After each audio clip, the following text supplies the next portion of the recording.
Merci beaucoup. C'est une joie pour nous, Sarah et moi et tous les enfants, d'être avec vous aujourd'hui, non seulement pour célébrer l'anniversaire de Sam, mais aussi de pouvoir participer encore une fois de plus à un culte ensemble.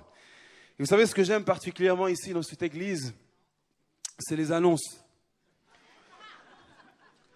Pourquoi? Parce qu'elles montrent exactement tout ce qui se passe dans votre assemblée.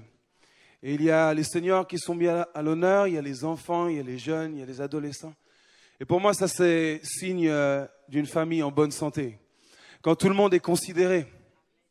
Et pourquoi je dis ça? Parce que la parole que Papa Jean a partagée ce matin est pour moi tellement importante, que nous sommes une famille. Et l'Église, avant même d'être une structure, avant même d'être une association juridique, l'Église est avant tout une famille. Et ce qui est le plus important dans ce que nous sommes l'Église, ce sont nos relations. Et nos relations sont encore bien plus importantes que nos programmes. Et j'aimerais juste pendant un instant, je sais que vous avez l'habitude de le faire, mais juste encore prendre une seconde pour vous tourner vers quelqu'un ce matin et dire: je suis tellement fier que tu fasses partie de la même famille que moi ce matin. Je suis tellement fier qu'on fasse partie de la même famille. On est de la même famille. C'est tellement beau.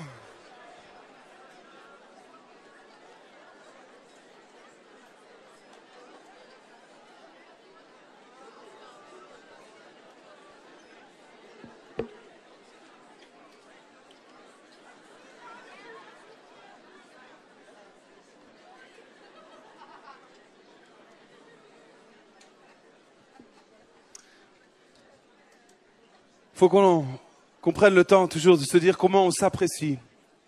Vous savez, c'est souvent quand les gens meurent qu'ils entendent toutes sortes de bonnes choses sur eux, mais ce serait bien de le dire pendant leur vivant, n'est-ce pas? Prenons vraiment le temps de s'encourager, de s'aimer, de se supporter les uns les autres. C'est tellement ce qui fait la force de nos communautés, de nos églises. C'est les relations.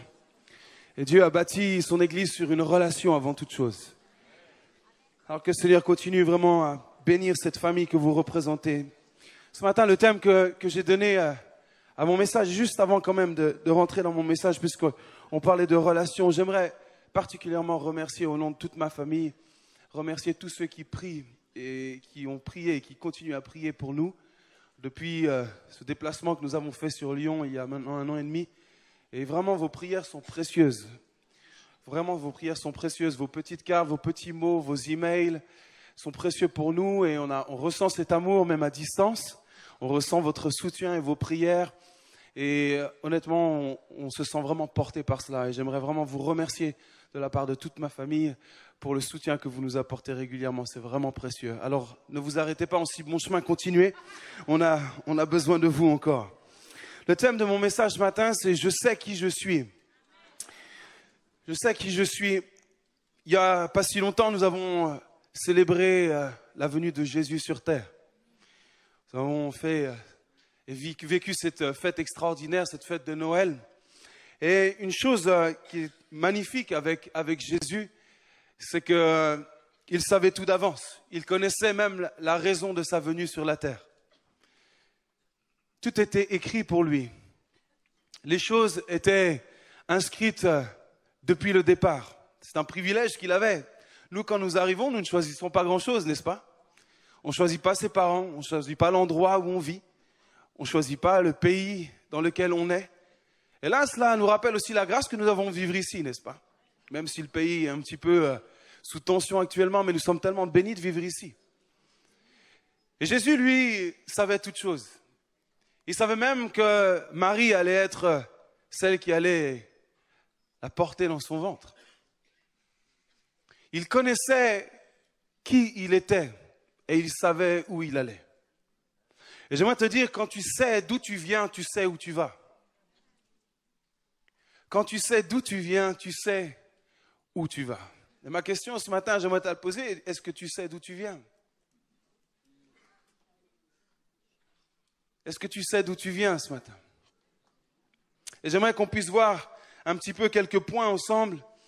C'est vrai qu'en ce moment, dans les médias, on entend beaucoup de choses. Et on entend même que notre pays est dans une crise, voire une crise identitaire. Vous avez entendu ce terme? Oh, la France est dans une crise identitaire actuellement. Pour certains spécialistes, certains grands historiens, la France est actuellement dans sa plus grande crise identitaire de l'histoire. Une crise terrible. Et un historien va dire la chose suivante pour définir, selon lui, l'origine de cette crise. Et j'ai trouvé ça intéressant. Il a dit, c'est l'absence de transmission de l'amour de la patrie aux enfants.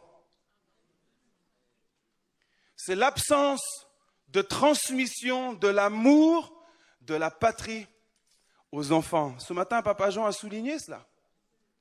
Nous faisons partie de cette famille basée sur l'amour manifesté du Père en son Fils Jésus-Christ. La France est devenue la championne du monde de l'autoflagellation. C'est un des pays, vous savez, le plus pessimiste au monde. Vous saviez ça? Que la France est un des pays les plus pessimistes au monde. Et pourtant un des plus riches. Comme quoi, ce n'est pas toujours lié. Et je crois que la crise identitaire ne touche pas simplement sur le plan national, mais elle nous touche aussi en tant qu'individus. Et à différentes saisons de notre vie, elle peut nous toucher aussi bien chez l'enfant. Souvent, on dit que c'est pendant l'adolescence, il y a une grosse crise identitaire. Oui, c'est vrai. Mais tout au long de notre vie, nous sommes aussi confrontés à des crises identitaires. Nous devons faire face à notre identité. Dans les contextes dans lesquels nous évoluons, à certains grands carrefours de notre vie, nous remettons en cause, ou en tout cas en doute ou en questionnement notre identité. Pourquoi j'existe? Pourquoi je suis ici? Pourquoi j'habite ici? Pourquoi je suis dans ce travail? Pourquoi j'existe? Pourquoi je vais dans cette église? Pourquoi vous êtes à la porte ouverte?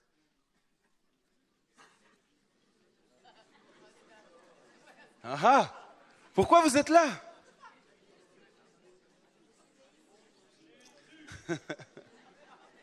Est-ce que vous croyez que la porte ouverte, on est entre nous ce matin, est-ce que vous croyez que la porte ouverte, c'est la meilleure église au monde? Certains ont dit non.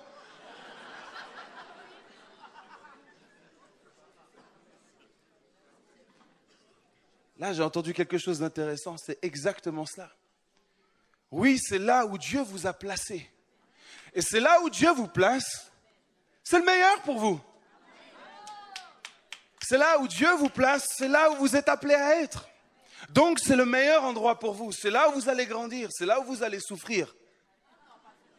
Mais oui, mais c'est là où Dieu vous a appelés.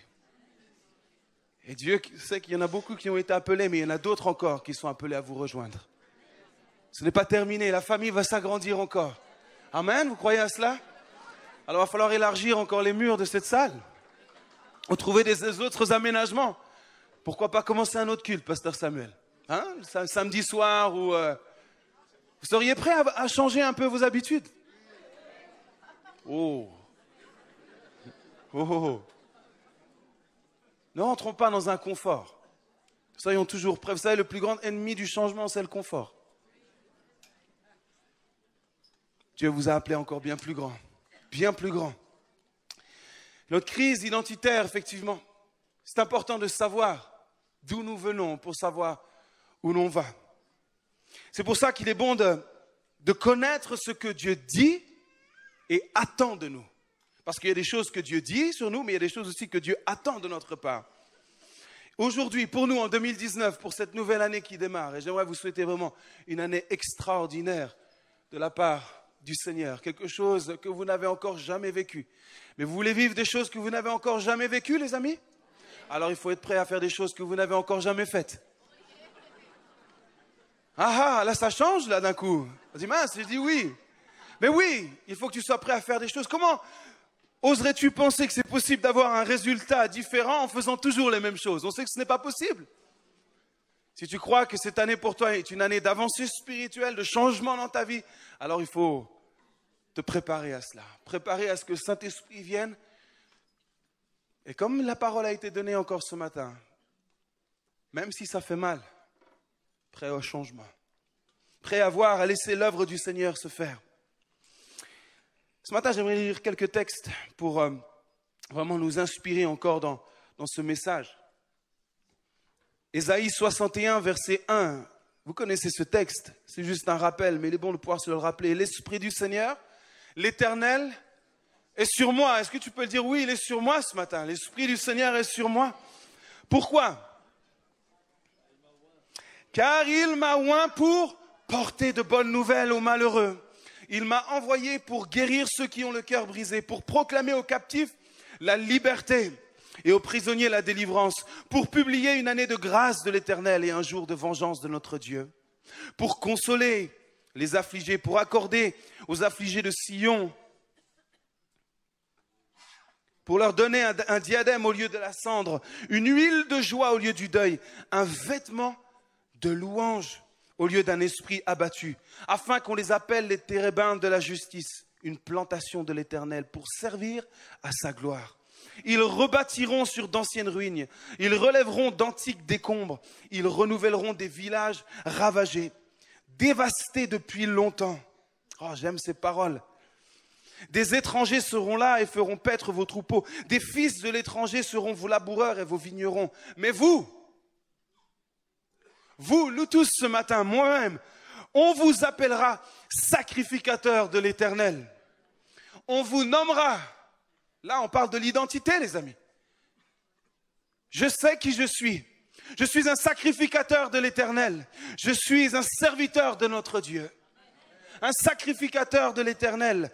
Au Apocalypse chapitre 1, verset 5, il est dit « À celui qui nous aime, qui nous a délivrés de nos péchés par son sang et qui a fait de nous un royaume. » Des sacrificateurs. Pour qui? Pour Dieu son Père. Voilà la mission de Christ pour nous. Il a fait de nous des sacrificateurs pour Dieu son Père. À lui soit la gloire et la puissance au siècle des siècles. Amen. 1 Pierre, c'est mon dernier texte, 1 Pierre chapitre 2 verset 9. Vous êtes une race élue, même si vous n'avez pas fait de campagne, vous avez été élus, choisis. Mis à part, oint, c'est exactement ce que cela veut dire. Vous avez été oint, mis à part, mis de côté. Une race élue, un sacerdoce royal. Une fonction royale, un ministère royal auquel chacun a été appelé, choisi. Une nation sainte. Un peuple acquis. Afin que vous annonciez les vertus de celui qui vous a appelé des ténèbres à son admirable lumière, vous qui autrefois n'étiez pas un peuple et qui maintenant êtes le peuple de Dieu, vous qui n'aviez pas obtenu miséricorde et qui maintenant avez obtenu miséricorde. Vous faites partie du peuple de Dieu. Vous êtes, et je suis un sacrificateur de l'Éternel, un serviteur de sa présence. Voilà mon identité aujourd'hui, voilà votre identité. Voilà la raison pour laquelle Christ est venu sur terre, afin que nous formions cette belle et grande famille, ce peuple choisi, cette race élue. C'est notre identité, c'est ton identité ce matin. Voilà d'où tu viens. Voilà pourquoi tu as été choisi. Et quand tu sais ça, j'aimerais te dire, quand tu vis cela, quand tu vis véritablement cette vie de sacrificateur de l'Éternel, tu sais où tu vas. Et on va voir ça un petit peu ce matin, tu sais où tu vas. Un sacrificateur est une personne entièrement consacrée au service de l'Éternel, comme ce fut le cas des Lévites, de la tribu de Lévi en Israël. Sa mission, ils ont été mis à part. Je vais épargner les circonstances de tout cela, mais simplement, on va voir cette mission ce matin, était d'offrir au Seigneur des sacrifices d'une bonne odeur. Deutéronome 18, et ce sera notre texte. Et j'aimerais vous laisser 3 points ce matin, 3 points simples sur notre identité, votre identité. La raison pour laquelle Christ est venu sur terre. Pour nous donner une nouvelle identité. Une nouvelle identité, nous devons nous attacher à cette identité. Deutéronome 10, verset 8, en ce temps-là, l'Éternel sépara la tribu de Lévi et lui ordonna. Voilà ce que Dieu attend de nous aujourd'hui. Il lui ordonna, première chose, de porter l'arche de l'Alliance. Première chose, porter l'arche de l'Alliance. Deuxième chose, de se tenir devant l'Éternel pour le servir. Première, porter l'arche. Deuxièmement, se tenir devant l'Éternel pour le servir lui.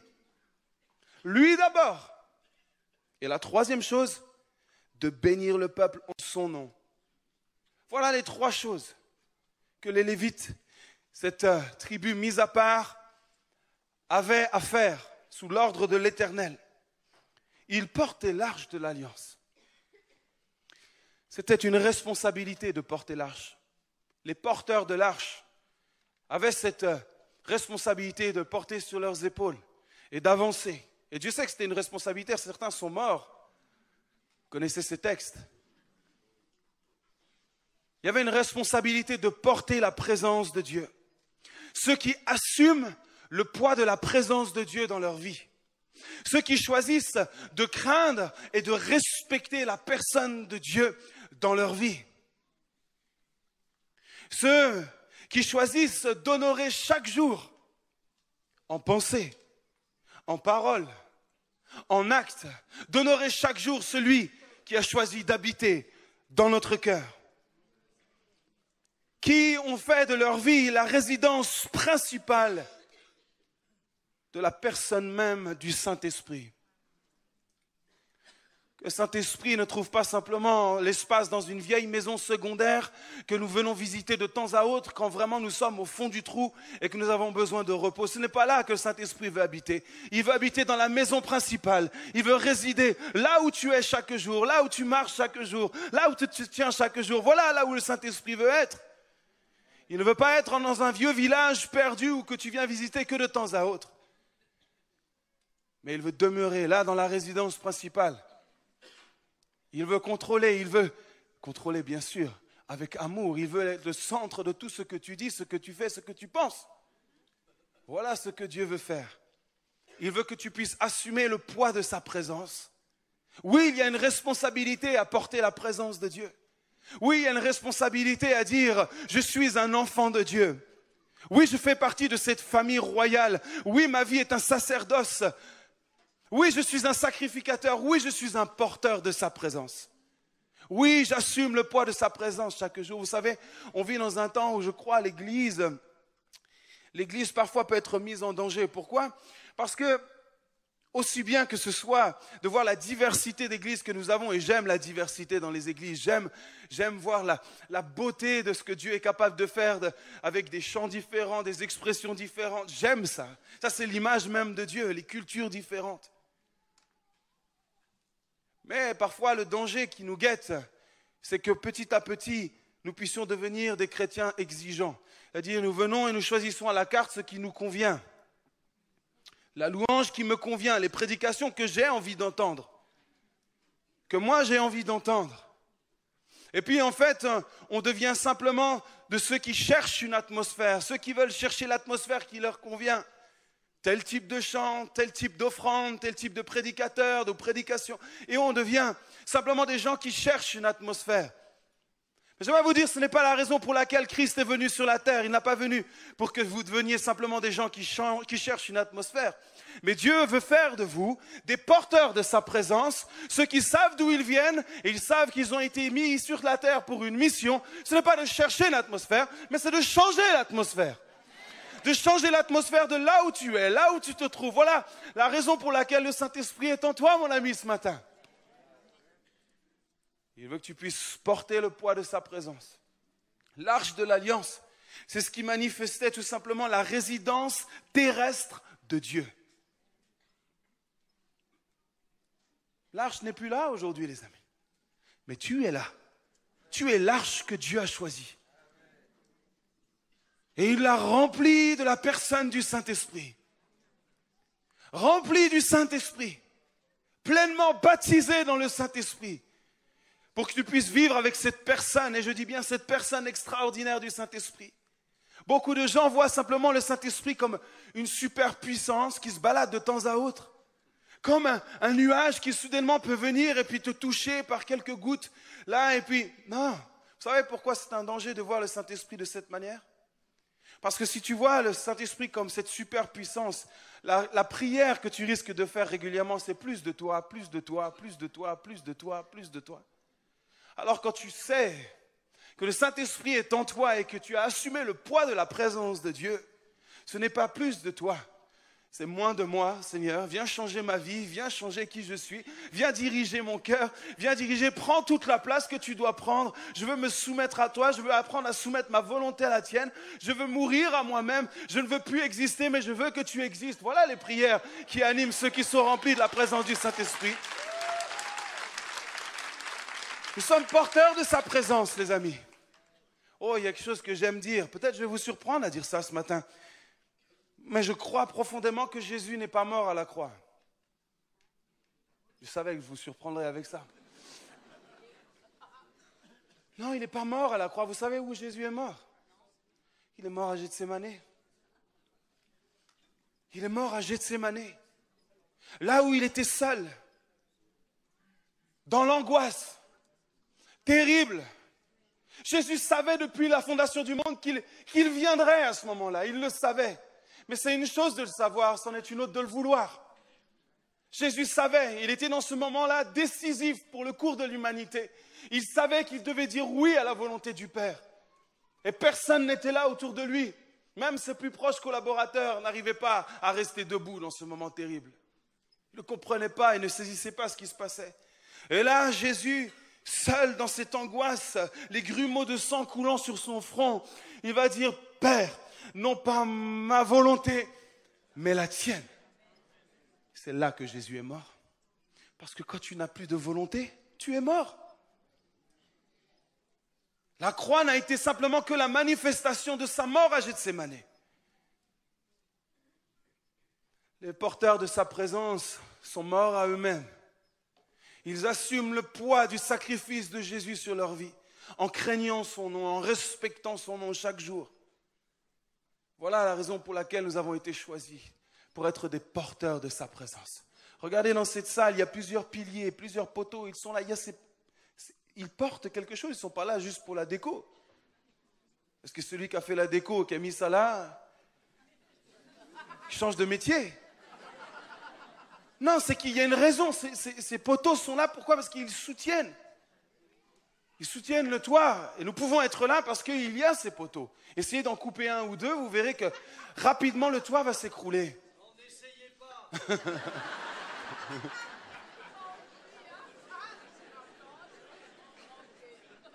Et pourtant, qu'est-ce que le Seigneur veut voir de son ciel? Il veut voir de ceux qui soutiennent la présence de Dieu, ceux qui sont couverts par la présence de Dieu, ceux qui portent la présence de Dieu au-dessus de leur tête, ceux qui ont choisi que la présence de Dieu les recouvre de la tête jusqu'aux pieds.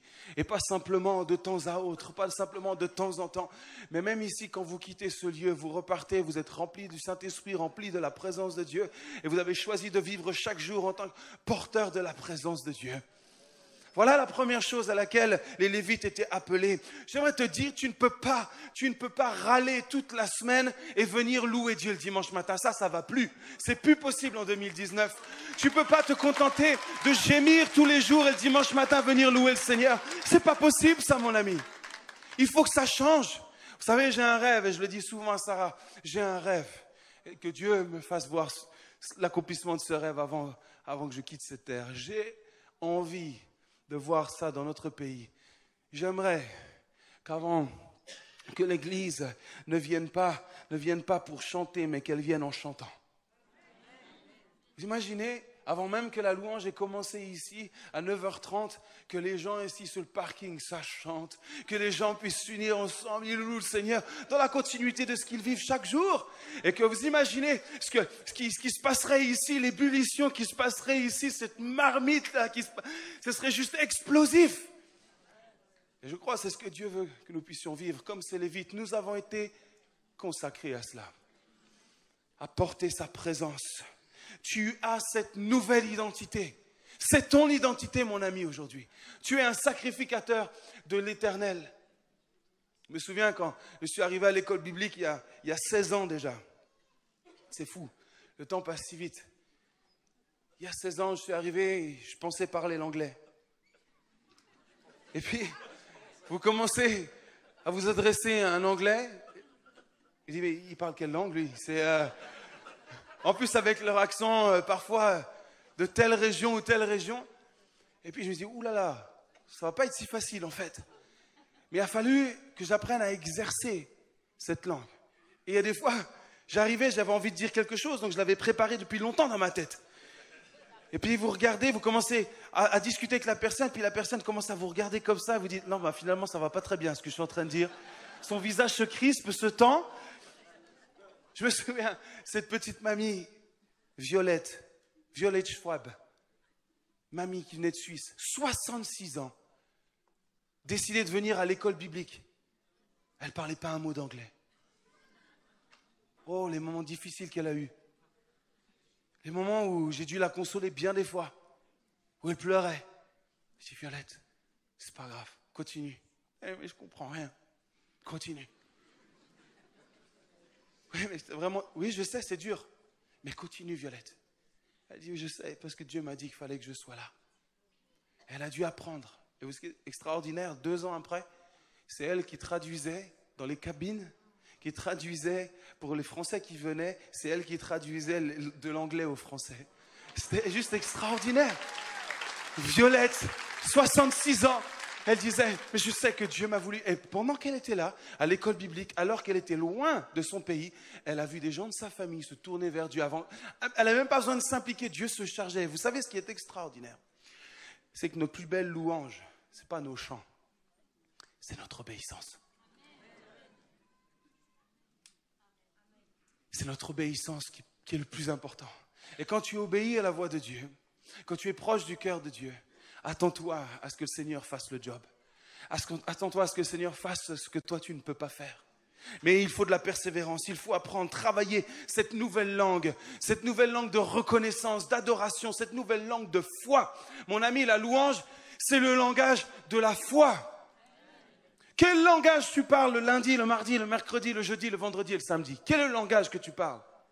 Tu ne peux pas parler un autre langage et arriver le dimanche matin et tout d'un coup essayer de parler la foi. Ce n'est pas possible.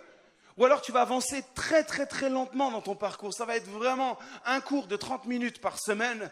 Oh, la langue, je ne suis pas sûr que tu l'apprennes vraiment en arrivant à la fin de tes jours. Mais c'est tous les jours. Exercer ce langage de la foi. Proclamer les grandeurs et la puissance de Dieu. Proclamer la fidélité et la bonté de Dieu qui se renouvelle chaque matin. C'est ça, porter la présence de Dieu. C'est ça, honorer Dieu. Vous savez, la louange, si nous attendons de ressentir le bon moment pour louer, j'ai peur que tu passes à côté de 90% du temps pour te retrouver dans la présence de Dieu. La louange, c'est un choix, c'est une décision. C'est une décision. C'est trop dangereux de baser la louange sur ce que tu ressens, mon ami. C'est une décision. Nous avons entendu ce matin notre frère Jacques qui est parti dans la gloire. Oh, ça nous touche, ça nous fait du mal. Mais il est important de pouvoir louer Dieu pour cela. Que ton nom soit loué, Seigneur. On te remercie pour le temps que tu nous as prêté, Jacques.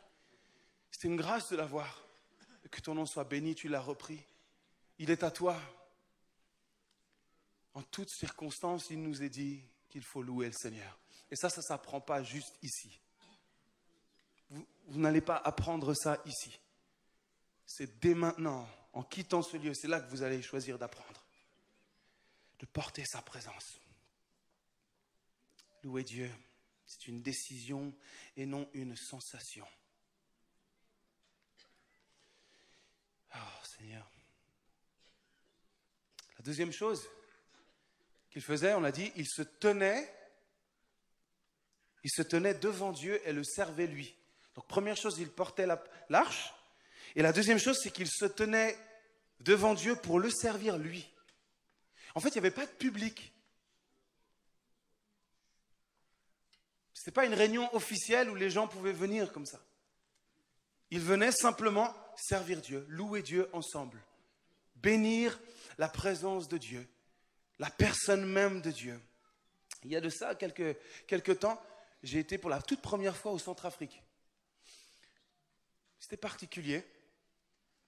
C'était un moment, et ça l'est encore, un moment un peu difficile pour ce pays, climat tendu. Et dès qu'on a atterri à Bangui, il y a une délégation qui nous attendait là. Et en fait, il y a eu un jeune homme qui était placé tout le temps à mes côtés. Moi j'aime bien avoir mon espace. Il y avait ce jeune homme, il était tout le temps là. Et on m'a dit, lui, il ne va pas te quitter. Il va être là le matin jusqu'au soir. Mais si tu as besoin de quelque chose, c'est à lui que tu dois t'adresser. Je dis ok. Puis un jour, 2 jours, 3 jours sont passés et il était toujours là. Il était le premier à venir toquer à ma chambre le matin, dire Matt, ça va? Oui, ça va, j'arrive. Et le soir, il était le dernier à me raccompagner jusqu'à ma chambre. Je dis ça va, c'est bon, je peux fermer la porte? Oui, voilà. Et il était tout le temps à mes côtés.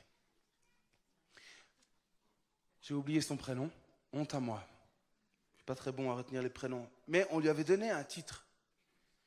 Et on l'appelait le facilitateur. Le facilitateur. Il était là pour me faciliter la tâche. Pourquoi? Parce qu'il y a des choses, dans mon contexte ici européen, qui me paraissent banales, mais là-bas, qui ne sont pas du tout banales. Par exemple, vous avez soif. Chose, nous, on peut trouver un robinet quelque part et puis boire. Mais là-bas, ce n'est pas possible.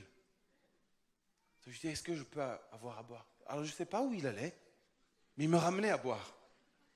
Parce que moi, si j'avais dû trouver de l'eau, je n'aurais pas su où aller. Et puis ça, c'est juste un exemple, mais il m'a facilité tout au long de mon voyage. Pourquoi? Parce que je ne comprenais pas le contexte. Je ne connaissais pas tout ce qui se passait dans ce pays. J'aimerais nous dire quelque chose ce matin. Servir Dieu. Qu'est-ce que cela veut dire, servir Dieu? C'est lui faciliter la tâche.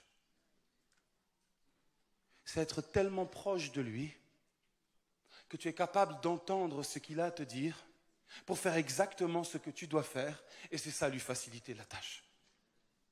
C'est être au plus proche du cœur de Dieu, dans ton intimité avec lui, être tellement proche que tu peux entendre même les soupirs. Jérémie 33, verset 3, il nous a dit « Approche-toi de moi, j'ai des secrets à te confier. » Il y a des secrets, mon ami, les secrets, ça ne se parle pas au mégaphone. Il y a des secrets, ce n'est pas le dimanche matin que tu vas les entendre.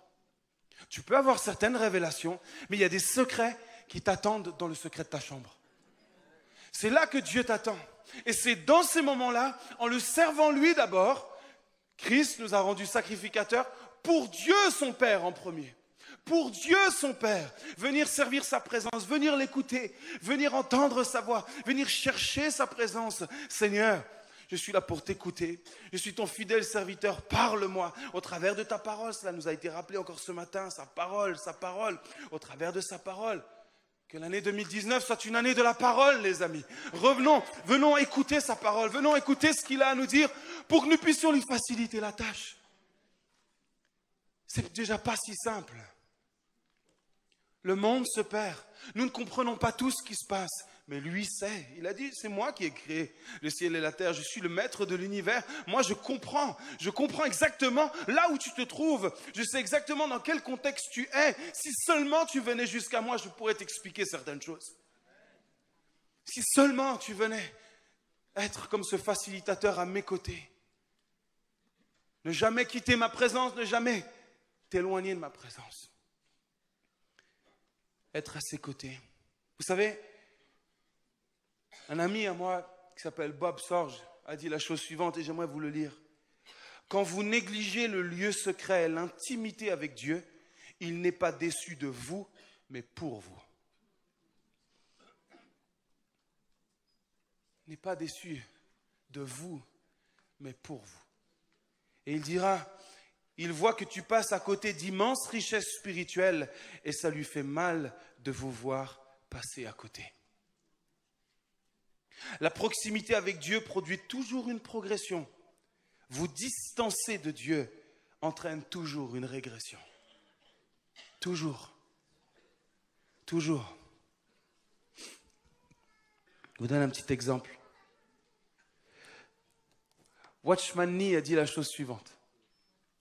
Que Dieu soit toujours la source et les autres des ressources. C'est tellement important.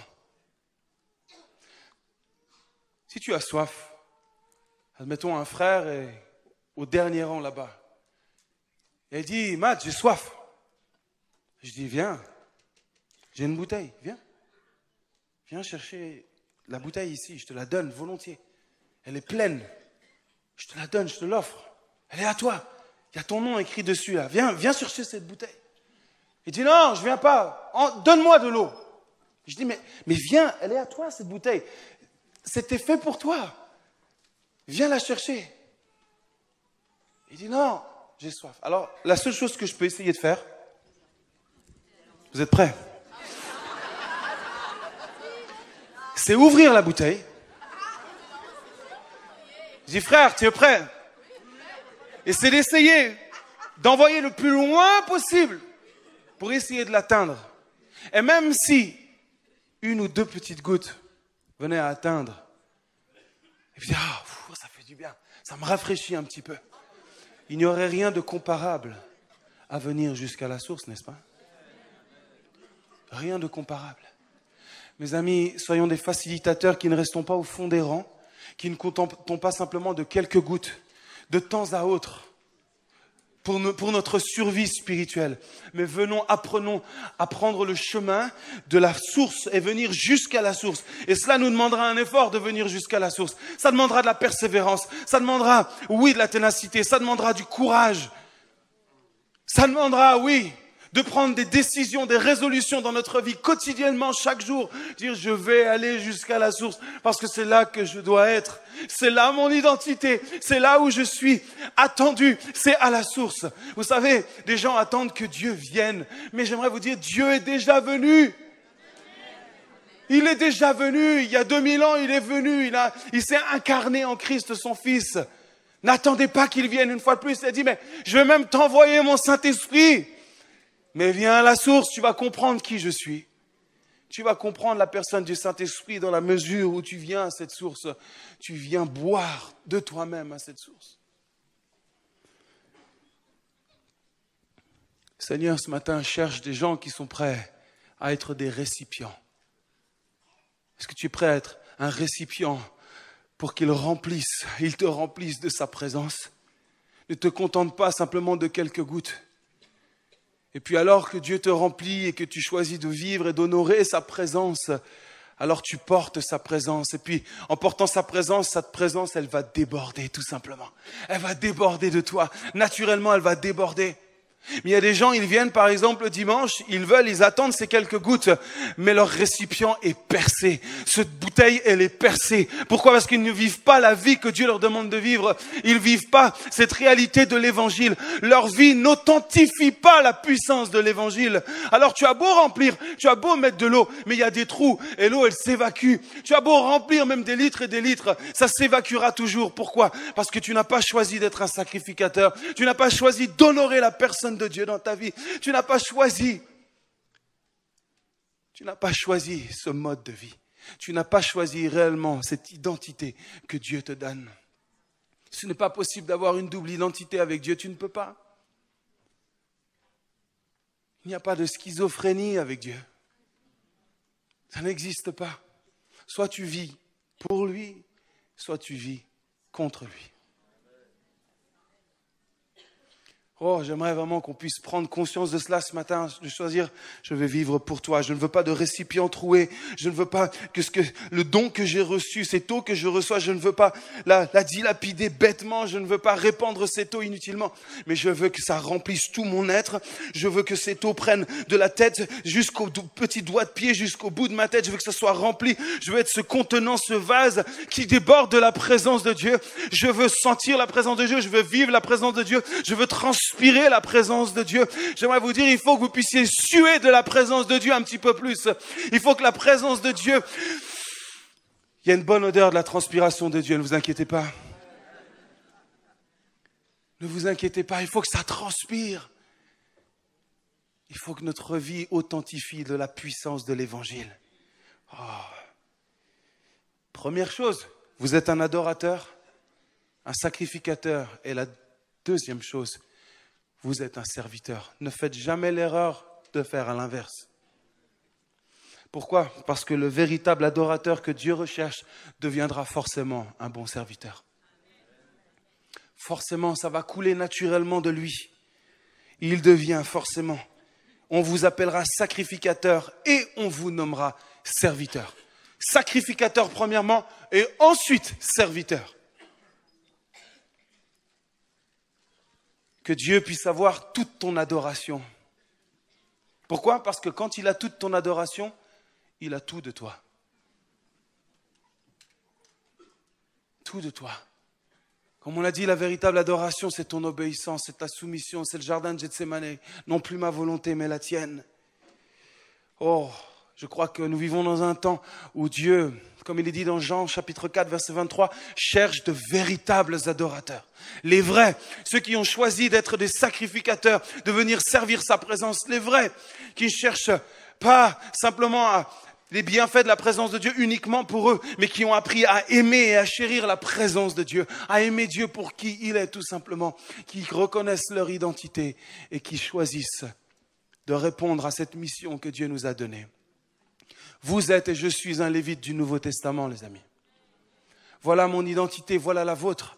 Nous sommes des lévites du Nouveau Testament. Nous sommes de ceux qui portent l'arche de l'alliance, de cette nouvelle alliance. Nous portons la présence de Dieu et la puissance du Saint-Esprit dans nos vies. Et je crois que le Saint-Esprit, mon ami, n'est pas venu simplement pour que nous ayons des bonnes réunions ici. Le Saint-Esprit n'est pas venu pour que nous ayons des meilleures réunions ici. Mais le Saint-Esprit est venu pour que nous ayons des meilleures villes, des meilleurs villages, un meilleur pays. Voilà pourquoi le Saint-Esprit est venu. Pas simplement pour nous remplir, nous, mais pour que ça déborde. Pour que ça déborde, et c'est le troisième point. Il bénissait le peuple, il bénissait les autres. Mais comprenez bien, c'est le troisième point, et c'est pas pour rien que c'est dans l'ordre chronologique. Tu ne peux pas bénir les autres si tu n'es pas rempli de la présence de Dieu. Il y a des gens qui veulent bénir les autres, mais ce sont des tonneaux vides. Des tonneaux percés. Et comme le proverbe africain dit, il n'y a que les tonneaux vides qui font du bruit. Ils viennent, ils veulent bénir, mais ça sonne creux. Ils parlent, mais ça sonne creux. Ils sortent des versets, mais ça sonne creux, il n'y a pas de puissance. Pourquoi? Parce que l'eau n'est plus là. Ils connaissent ici, mais le cœur n'appartient plus. Ce sont des choses qu'ils connaissent, qu'ils récitent comme une bonne tradition. Mais le cœur n'appartient plus. Ils ne passent plus par Gethsémane. Ils ne savent plus dire, non pas ma volonté, mais la tienne. Pourtant, ce que le Seigneur nous demande, c'est de bénir, d'être une bénédiction. Voilà aussi ce qui fait de nous de véritables sacrificateurs, de véritables adorateurs. Ce sont des gens qui bénissent naturellement. Ce n'est pas quelque chose de fabriqué, de cherché. C'est quelque chose qui se fait naturellement. Et tu vas devenir, et tu es certainement, et je t'encourage à continuer si tu l'es, mais à devenir une réelle bénédiction pour ceux qui sont autour de toi. Autant sur le plan humain que sur le plan spirituel, il y a des choses qui se font naturellement. Hier, je regardais mon petit-neveu Aaron, et on était chez Papilou et Mamilou, et puis il était là, il est dans ses premiers pas. C'est marrant de regarder un enfant dans ses premiers pas. Des fois, ça fait peur. Surtout quand il y a le fourneau à Papilou qui est dans le coin. On n'a surtout pas envie qu'il aille mettre les mains dessus ou qu'il tombe dessus. Et puis Aaron, quand il se lève, il n'est pas encore vraiment stable sur ses jambes. Alors il avance, il fait ses quelques pas, après il va se jeter sur le canapé, et puis tout. Et nous on est là, on regarde, on veille. Mais même s'il tombe, et je sais qu'il est déjà tombé, et même s'il s'est fait mal, et il s'est déjà fait mal, mais naturellement il va se relever. Je crois que personne ici a déjà entendu un enfant à un moment donné regarder son père, regarder sa mère et dire écoute-moi bien. Moi je suis pas fait pour marcher, ok? Moi je suis fait pour rester à quatre pattes. C'est là ma destinée. Donc vous me laissez tranquille maintenant. Quatre pattes, c'est bien. Ah ben. Ouais, il a dû se prendre un mur ou allez le voir s'il vous plaît. Quand on parle du loup, mais il va se relever naturellement. Et j'aimerais te dire une chose. Quand tu es à quatre pattes, tu manques tellement de perspective. Tellement de perspective. Le Seigneur veut que tu puisses te lever. Que tu puisses te tenir ferme sur tes jambes. Parce que quand tu viens dans la présence de Dieu, même s'il y a parfois des épreuves qui veulent t'écraser, qui veulent réduire ta perspective, qui veulent réduire ta vision des choses, même quand les nuages assombrissent la visibilité devant toi, mais si tu viens toujours à la source, crois-moi que tes genoux seront assez fermes pour se lever et avoir une nouvelle perspective de vie, voir ta destinée s'inscrire, même si des fois il n'y a pas grand-chose, mais il y aura toujours quelque chose devant toi. Parce que tu ne regarderas pas avec les yeux humains, tu vas commencer à regarder avec la foi que tu as reçue, que tu fais vivre et que tu régénères régulièrement dans la présence de Dieu. Voilà ce qui va se passer. Il y a trop de chrétiens qui sont à quatre pattes et qui se lamentent et qui disent « ma vie, elle est comme ça, moi c'est ci et moi c'est ça ». Pourquoi ? Parce que leur perspective, elle est toujours à ras le sol. Elle est toujours à ras le sol, à ras les pâquerettes. Mais je comprends que tu râles. Mais à un moment donné, viens à la source. Viens boire de cette eau. Et celui qui boira de cette eau n'aura plus jamais soif. Et tu verras, tu vas commencer à te lever. Tu seras fort et courageux. Et tu pourras aller voir de l'avant. Et les épreuves viendront. Oui, elles viendront, mon ami. Et elles sont là, on le sait, on l'entend. Des choses qu'on ne comprend pas. Mais si tu restes à la source, tu ne chancelleras pas. Si tu restes à la source, si tu restes proche du cœur de Dieu, si tu restes ce facilitateur, alors mon ami, tu seras comme Paul et Silas au fin fond de la prison à minuit, alors qu'ils viennent d'être retapés, ils sont ensanglantés, ils sont dans des conditions pitoyables, des choses humainement. On me dit, mais Seigneur, mais pourquoi tu les as mis là? Ils allaient à une réunion de prière en plus. Et eux, ils sont là dans la prison. Et ils disent, hey Paul, hey Silas, qu'est-ce qu'on pourrait... Et on va chanter le Seigneur. On va louer Dieu, mon ami. Qu'est-ce qu'on peut faire d'autre? Et là, il nous a dit, ils ont commencé à louer Dieu. Ils ont commencé à chanter fort. C'était pas une petite prière. Et vous savez ce que j'aime dans ce texte? C'est qu'ils ne sont pas dit, viens, on va prier pour qu'on sorte de prison. Viens, faut vraiment que le Seigneur nous sorte de là. C'est pas juste d'ailleurs. Pourquoi? Non. Il dit, on va rendre gloire à Dieu. On va élever son nom. On va chanter haut et fort, même si les autres prisonniers, on va les gêner un petit peu, mais tant pis. Et ils ont commencé à chanter, à élever le nom du Seigneur, à louer Dieu. Et soudainement, qu'est-ce qu'il nous a dit? Que la terre trembla, la prison a été secouée, et boum! Tout le monde a été libéré. Tout le monde!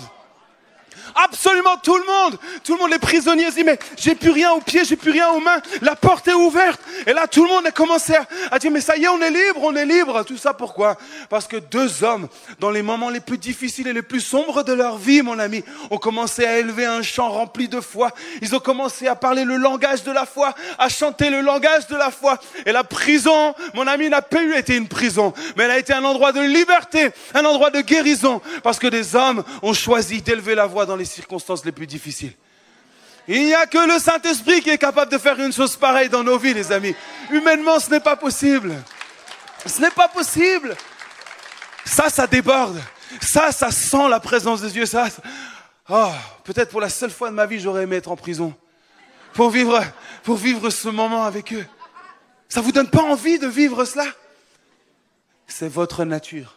C'est ma nature. Vous êtes appelés à bénir. Et je termine, les amis. Le véritable adorateur ne cherche pas les conditions idéales, mais il est la personne idéale pour changer les conditions.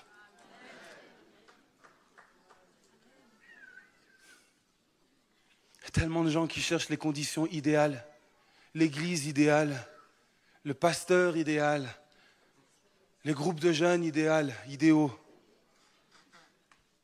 la louange idéale. Mon ami, tu as été appelé pour bien plus que cela. Ne t'arrête pas, change de perspective. Ton identité est bien plus... Elle a bien plus de valeur que ça. Ne te limite pas à être comme la parole qui a été donnée ce matin, à simplement t'asseoir et de commencer à regarder, commencer à critiquer ce qui se passe à droite et à gauche. Vous savez, les gens, ils viennent, ils se croient à The Voice dans les gros sièges rouges. Ils regardent, c'est lui qui fait la louange, je me retourne pas. Ah non, sa voix, j'aime pas, je me retourne pas, je le regarde pas. Mais c'est vrai. On est devenu tellement exigeant, tellement... Mon ami, et si l'église fermait ses portes pendant 3 mois, qu'est-ce qui se passerait? Ça serait pas marrant, non, ça c'est sûr. Mais ça se passe dans bien d'endroits dans le monde. Les églises ferment. Mais où est la famille de Dieu? Si l'église fermait pour... Que sais-je? Vous savez, un jour quand j'étais à l'école biblique, un pasteur m'a dit ça, il m'a dit, Matt, tu sais, peut-être de ton vivant, tu finiras en prison à cause de ta foi. Et il y a 15 ans, quand j'ai reçu cette parole, je me suis dit, wow. Mais le temps passant, je me dis peut-être que cette parole n'était pas un hasard. On ne sait pas ce que nous réserve l'avenir, les amis. Mais je sais d'où je viens. Je sais à qui j'appartiens. Je connais mon identité. Je sais que je suis un sacrificateur. Je sais que je suis un serviteur. Je suis un porteur de sa présence. Je suis un serviteur de sa présence. Et je suis celui que Dieu a choisi pour bénir ceux qui sont autour de moi. Alors ce matin, est-ce qu'on peut se lever? Et j'aimerais qu'on termine maintenant.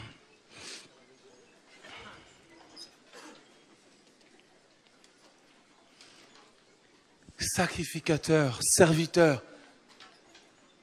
Juste avant qu'on termine, les 3 points. J'aimerais que... Parce que ce matin, on a parlé de notre identité. C'est important que vous retenez ces 3 points. C'est votre identité. Chaque jour, tu peux te lever en disant, je suis un porteur de la présence de Dieu. Les premiers mots qui viennent pour ce matin viennent à mon Seigneur. Je lui dis merci pour cette nouvelle journée qui démarre.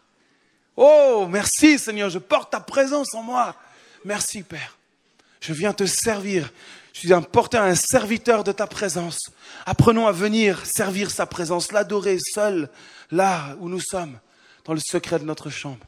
Et la 3e chose, oh oui, je suis une bénédiction. Je vous assure, si chaque jour vous confessez et proclamez ce langage pour vos vies, vous serez réellement cette bénédiction. Ce que vous dites, c'est ce que vous êtes. Il y a des gens, ils se lèvent et disent, pour la journée, j'ai pas envie d'aller au boulot. Change ton langage. Change ton langage. Commence à dire merci pour le travail que tu as. Commence à remercier le Seigneur. Oh, puis mes enfants sont toujours malades, j'en ai marre. On a passé une nuit catastrophique. Non, va prier avec ton enfant. Seigneur, bénis mon enfant. Je comprends pas, il est fatigué. Les nuits sont terribles, mais Seigneur, proclame qu'il est guéri. Commence à exercer l'autorité que tu as dans le nom de Jésus-Christ pour changer l'atmosphère de là où tu te trouves. Et ça commence dans ta maison. Ça commence à table, avec tout à midi, là. Peut-être vous n'avez pas l'habitude de vous parler entre vous en famille. Il faut que ça change, mon ami. Cette atmosphère tendue, il faut que ça change même dans ta famille. Tu as autorité, tu as le devoir de changer l'atmosphère de ta maison. Je veux que ça change, je veux qu'on se parle, je veux qu'on s'aime, je veux qu'on se dise les choses. Ça doit changer maintenant. Nous sommes porteurs de sa présence et nous servons Dieu ensemble. Bénissons-nous les uns les autres. Amen. Prions. Seigneur, merci. Merci pour ta parole. Merci, Seigneur, pour ta présence ce matin. Oh, quelle grâce, quelle joie nous avons d'être en famille ce matin, tous ensemble. Merci pour ces nombreux frères, ces nombreuses sœurs qui sont là. C'était une grâce, Seigneur, de pouvoir être ensemble. Seigneur, tu es venu sur la terre pour faire de nous un peuple, une race élue. Choisis, tu nous as choisis pour te connaître afin de faire connaître ton nom. Et ce matin, j'aimerais juste, pendant que peut-être Joe, tu peux jouer quelque chose et ensuite enchaîner avec un chant. Mais j'aimerais appuyer sur le point, comme Jésus à Gethsémane, non pas ma volonté, mais la tienne ce matin. Tout commence ici, dans ce jardin. Tout commence peut-être pour toi ce matin, maintenant, de prendre une réelle décision. Ou peut-être de reprendre une décision, parce que les mois et les années passent et elles se ressemblent. Mais elles ne doivent pas se ressembler, mon ami. Il doit y avoir du changement dans ta vie. Il doit y avoir du changement dans ta vie. Et ce matin, le Seigneur me mettait vraiment sur mon cœur de pouvoir vous accompagner dans cette prière, de pouvoir dire, Seigneur, non pas ma volonté, mais la tienne. Je choisis de te suivre, toi. Je choisis de déposer toutes choses à tes pieds. Je veux mourir à moi-même. Je veux m'abandonner à moi-même. Je veux abandonner mes ambitions, mes rêves, même tout ça. Je veux tout abandonner, Seigneur, pour laisser place à tes rêves, à tes ambitions. Laisser place à ton Saint-Esprit. Je veux te laisser la place qui te revient. Viens régner sur mon cœur. Seigneur veut régner sur ta vie ce matin. Il t'appelle. Viens découvrir la véritable identité. Celle que Dieu te donne. Celle qu'il a toujours voulu pour toi. Sacrificateur et serviteur de sa présence. Ce matin, alors que nous avons les yeux fermés, j'aimerais demander à tous ceux qui veulent ce matin prendre cette décision. On est encore dans le mois des bonnes résolutions. Alors, ce matin, tu peux prendre une bonne résolution pour ta vie.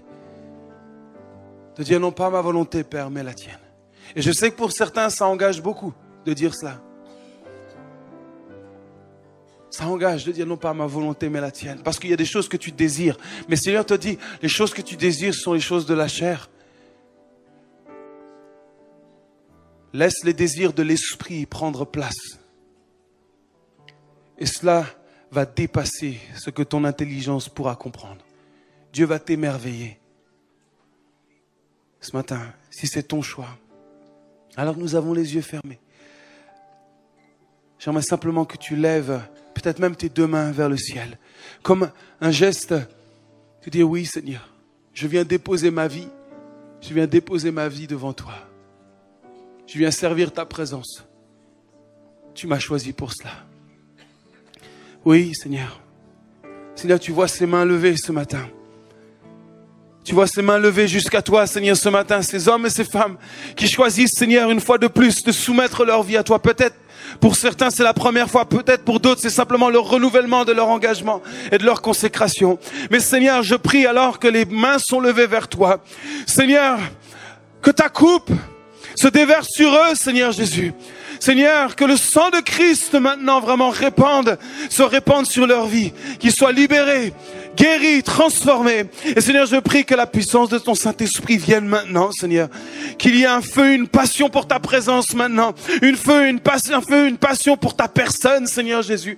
Que ces personnes, les mains levées, deviennent des amoureux de ta présence et de ta personne, Seigneur Jésus. Qu'ils puissent te chercher chaque jour. Père, remplis à nouveau par ta puissance, Seigneur, ce matin. Remplis à nouveau, Seigneur Jésus, par ta puissance. Seigneur, merci. Tu lèves cette génération d'adorateurs, de vrais adorateurs, de ceux qui te placent au centre de leur vie. Père, merci. Oh oui, prends tout. Oui, prends tout, Seigneur. Chante-le, peut-être comme jamais tu l'as chanté. Oui, prends tout. Avec foi, avec assurance ce matin, entre tes mains, j'abandonne tout avec. Si tu es malade ce matin, abandonne cette maladie. Oui, oui, prends tout. Prends mon corps et prends ma vie. Oh oui, oh oui, prends tout.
C'est pour toi que je veux vivre.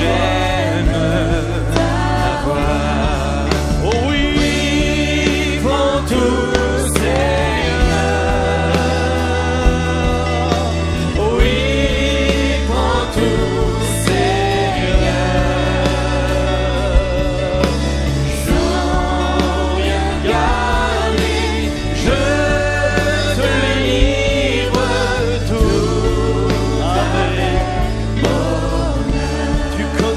que moi-même, tu connais mieux que moi-même tous les besoins de mon cœur.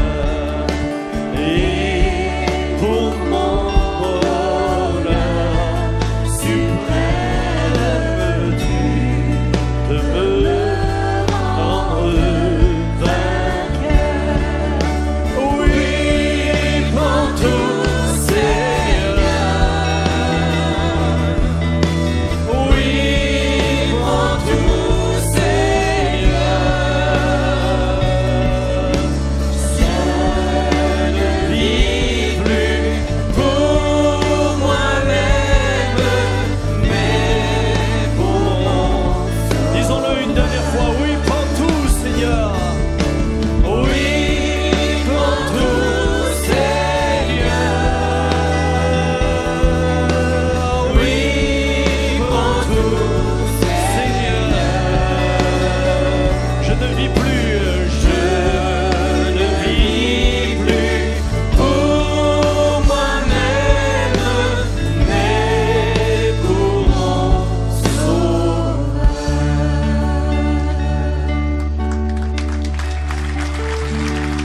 Nous voulons te dédicacer ce moment. Nous voulons, Seigneur, alors que nous formulons ce chant comme une prière, nous dédicacer à toi, nous redonner, nous reconsacrer, devenir des porteurs, des proclamateurs, de ceux qui élèvent la louange de ton nom et qui bénissent les autres. Nous voulons aussi nous rappeler que, Seigneur, ces Lévites qui étaient devant toi non seulement étaient capables de se tenir devant ta face pour t'adorer, mais pour intercéder. Et nous prions ce matin, et je prie ce matin en particulier pour, Seigneur, Luc. Tu connais ce jeune homme, 31 ans. Seigneur, sa vie est entre tes mains. Tu sais que médicalement, il n'y a plus rien à faire, mais nous regardons sur toi. Et nous disons, avec ce que nous avons entendu, que ta volonté se fasse pour lui. Je t'apporte Rachel, je t'apporte Cécile Rélan, je t'apporte, Seigneur, ma sœur Iris, je t'apporte Paul Verlaine, je t'apporte, Seigneur, tous ces bien-aimés frères et sœurs qui se passent par des temps difficiles. Et je veux me souvenir que quand nous nous tenons devant le trône de la grâce, tu nous entends. Et si tu nous entends, nous savons que ce que nous t'avons demandé, tu nous l'accordes.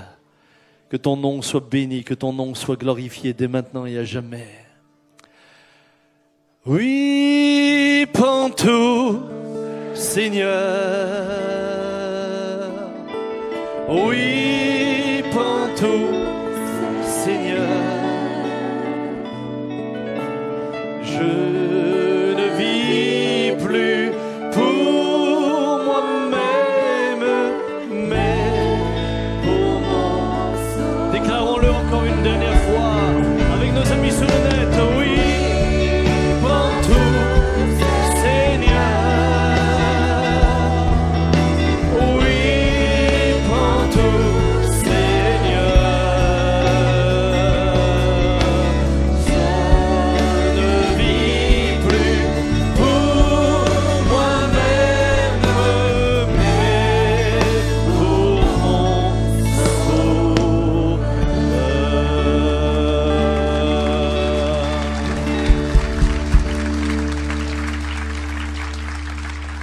Père, nous te bénissons parce que nous ne vivons plus pour nous-mêmes, mais pour notre Sauveur, et nous voulons te glorifier pour cela.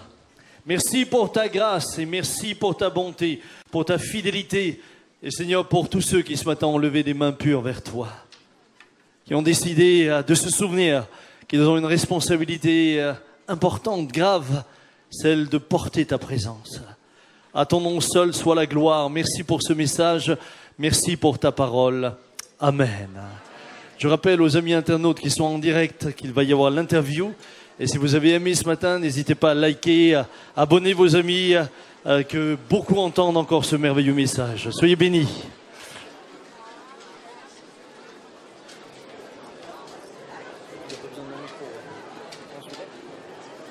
Waouh, waouh, waouh, waouh. Les amis, c'est chaud. Mon Dieu. Non, mais je le connaissais en fait en tant qu'un très très bon chanteur. Mais ce matin, épatant.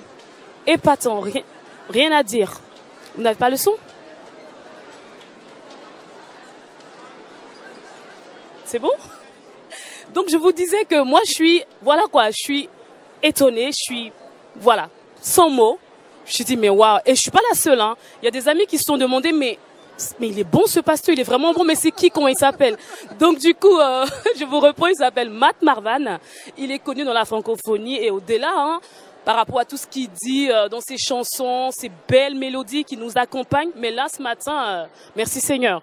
Merci Seigneur. Comme tu dis, c'est une grâce d'être là et de pouvoir servir le Seigneur vraiment ensemble.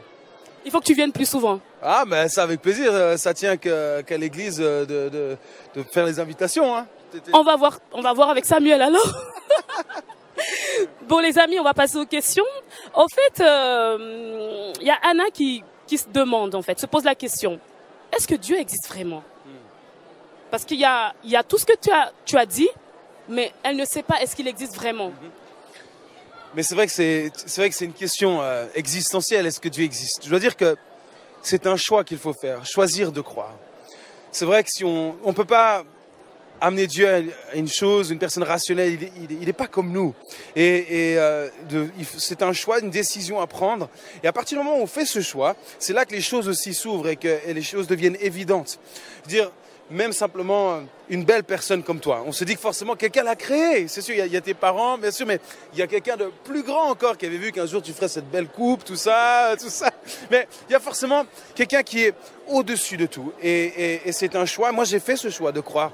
Des fois même encore, je me pose la question, Matt, mais est-ce que tu n'es pas fou de croire en ce Dieu et que tu ne vois pas, mais pourtant, oui, je le vois. Je le vois dans ma vie, je le vois dans plein de choses, même la nature, la création, tout cela. Donc c'est vraiment une décision qu'il faut prendre. Amen. Amen.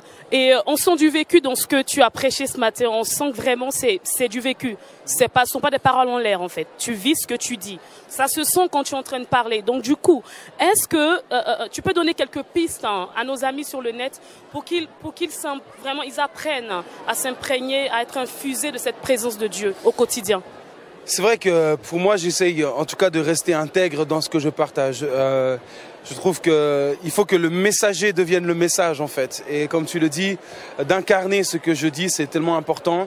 Mais c'est aussi de mes révélations dans le secret, comme j'ai parlé ce matin.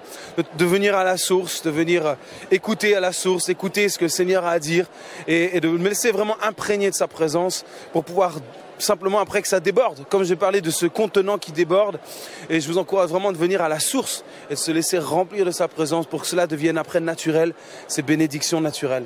Mais comment on fait? On se réveille le matin, on prend la Bible, on la lit, et puis après on fait quoi? Effectivement, après, chacun peut trouver les espaces qui leur sont propres ou selon comment ils travaillent. Mais c'est vrai que chaque jour de prendre un temps. Après, il y a des choses pratiques. Si vous êtes au début, par exemple, de votre foi, vous n'avez jamais lu la Bible, il y a des bons livres pour commencer. Par exemple, le livre des Proverbes. Il y a 31 proverbes. Donc, un proverbe par jour déjà. Et ça, le lire, pas simplement en quantité, mais en qualité. C'est-à-dire, comment cela me parle et de prier avec la parole de Dieu. Ça, c'est toujours le bon départ. Pour s'imprégner de cette parole, la proclamer à haute voix aussi, pour vraiment s'imprégner de ces mots qui sont la vérité. Amen, amen. Alors on va demander la prière, puisque tu es là, on va profiter de l'onction, hein. Prier pour tous nos amis, vraiment, pour que chacun de nous, en fait, pour ceux qui sont déjà pleins de la présence de Dieu, elle est illimitée, pour que Dieu les remplisse, voilà, à nouveau, et pour ceux qui ne connaissent pas vraiment de quoi tu es en train de parler, ils savent pas, que Dieu vraiment leur donne cette faim et cette soif de sa présence. Père, merci. Merci Seigneur encore pour cette magnifique matinée passée dans ta présence. Seigneur, oui, il y a ces deux sujets. Le premier, Seigneur, je prie que tous ceux qui ont besoin encore de venir à la source puissent prendre cette décision aujourd'hui, ce choix quotidien de venir jusqu'à toi, de se présenter devant toi.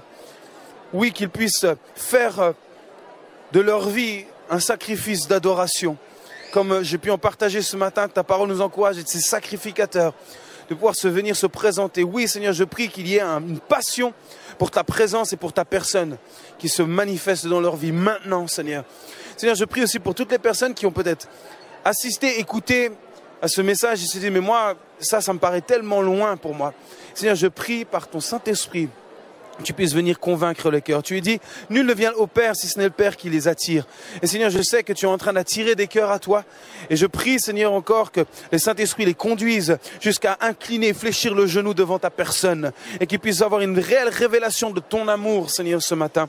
Et qu'ils puissent devenir ces porteurs de ta présence. Père, je te loue et je te remercie pour toutes ces personnes qui ont entendu ta parole.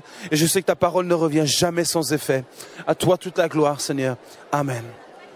Amen. Merci beaucoup. Alors les amis, soyons remplis de l'esprit et puis continuons à chercher, à creuser dans la parole de Dieu, dans sa présence. Et assurément, le Seigneur nous fera signe. Il nous fera du bien. Soyez bénis et bon dimanche. Ciao, ciao.